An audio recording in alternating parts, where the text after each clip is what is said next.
What's up, guys, and welcome to Bio-Narration. I'm your host, Dan Arico. In today's episode, I will be narrating a brief biography of the late Wesley Willis, an independent musician from Chicago, Illinois.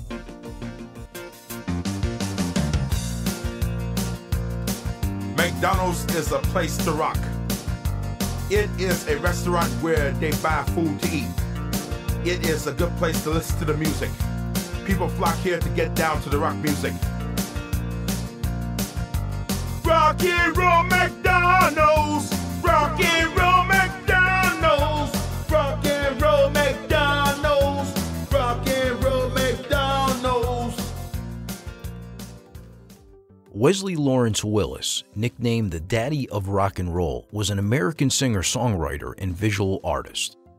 Diagnosed with schizophrenia in 1989, Willis began a career as an underground singer-songwriter in the outsider music tradition. Willis's songs feature his bizarre, humorous, and often obscene lyrics sung over his electronic keyboard. Willis gained a large cult following in the 1990s, especially after the release of his 1995 Greatest Hits album. In addition to a large body of solo musical work, Willis fronted his own punk rock band, the Wesley Willis Fiasco, during the 1990s. He was also a visual artist long before he developed an interest in music and produced hundreds of intricate, unusual colored ink pen drawings. Most of these drawings were of various Chicago streetscapes. He often sold these on the street anywhere between $20 and $40. Now let's go back to 1963 when Wesley Willis was born. Wesley Willis was born in Chicago, Illinois on May 31, 1963, to Walter and Annie Willis. According to the Los Angeles Times, Willis grew up in Chicago's projects. He was one of 10 children of parents who had a violent relationship and separated when he was young. He spent time in several foster homes and was essentially raised by two older brothers who went with him from home to home. Willis began hearing voices during the 1980s when his mom's boyfriend held a gun to his head and robbed him of $100. By the end of the 1980s, he was diagnosed with paranoid schizophrenia and institutionalized for 2 months after his diagnosis.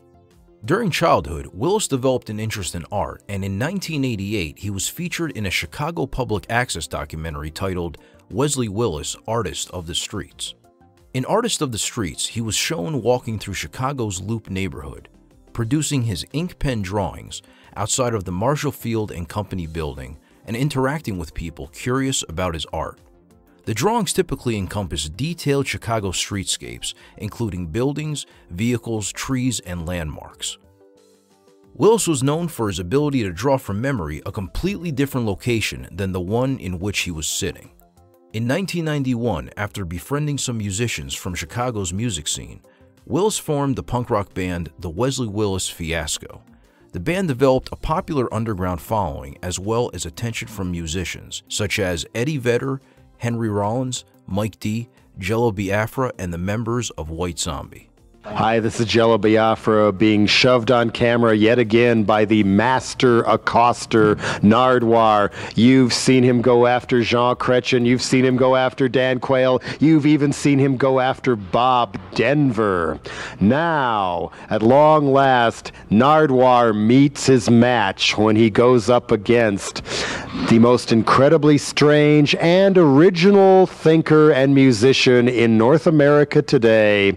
All 6'6" of creative and chronic schizophrenia, profile and courage in a way, Wesley Willis. Who are you? I'm Wesley Willis. Open the can of horse whip. Open the can of horse whip. Open the can of horse whip. Welcome to Canada. How's Canada treating you? Canada's doing okay, just like smashing a horse's head. How do you like Canada? I like Canada, all right. Has anyone, Wesley Willis, been mad that you've written a song about them? Nobody gets mad at me because I write songs about them. I write songs because I like to write songs. It's my life. I have to do what I want to do.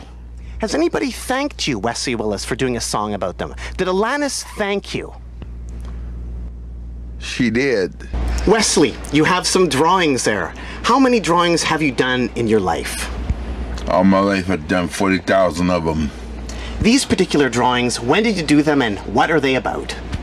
They're about the city of Chicago. What area are we looking at? Gold Coast. And how about that other painting over there that you've done, other drawing? It's the Buckingham Fountain. And did you do these on the bus on this particular tour?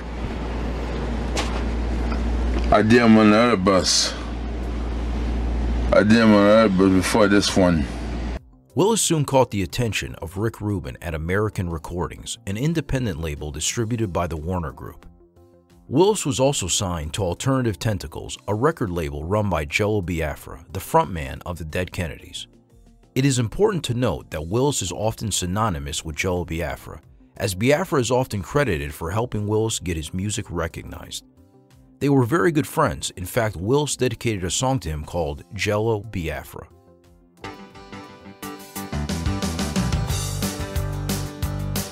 You are a good punk rocker. You are a singing maniac. You can really sing your ass off to the max. You are a good person.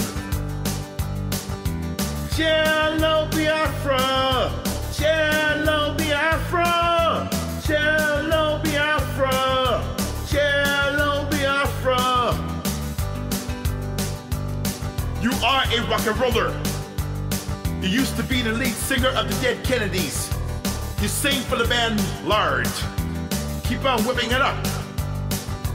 Jello Biafra, Jello Biafra, Jello Biafra, Jello Biafra.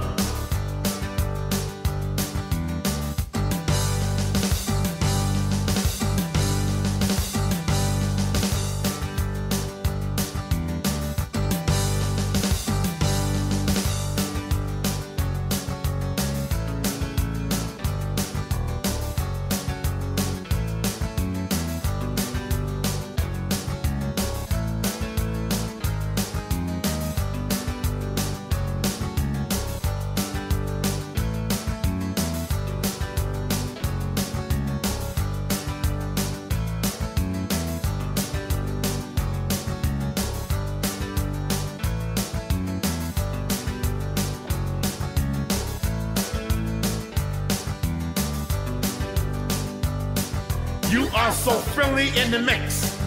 You are my great man on the run. You are a good person from the South. I like you a lot, my man, and I will avoid you. Jello Biafra, Jello Biafra, Jello Biafra, Jello Biafra. Rock over London, rock over Chicago, sprint. Be there now.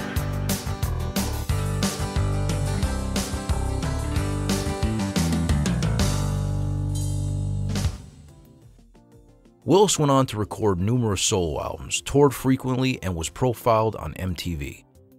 As a solo artist, Willis filled his albums with funny, bizarre, tense, and often obscene statements about crime, fast food, cultural trends, bus routes, and violent confrontations with superheroes.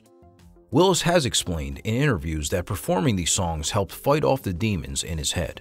However, some listeners and music critics weren't very impressed by Willis's music. Some felt his audience was laughing at him and not with him.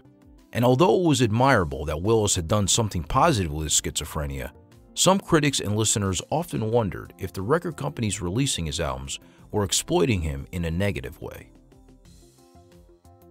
In early 2003, the documentary The Daddy of Rock and Roll was released, chronicling Willis's daily life and interests.